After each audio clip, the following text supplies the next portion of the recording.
Renku stikerius pagal jūsų emoji. Tai pirmas yra toksai drugelis, tai pasižiūrim ir aš jį turiu, tai įdedame tokį mano vokelį. Toliau yra tokia pica ir jinai iš karto yra čia pica ir irgi įdedam į šitą vokelį.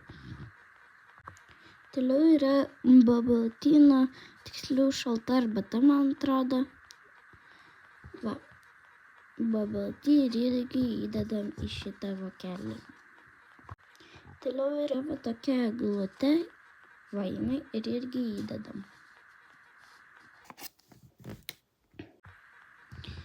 O dėja, tokio emoji stikerio aš neturiu, tai baigsiu man šitą. Tai uždarom ir prašau tavas, tai keri boksą aš surinkau. Rašykite komentarus, kokius dar padaryti. Iki.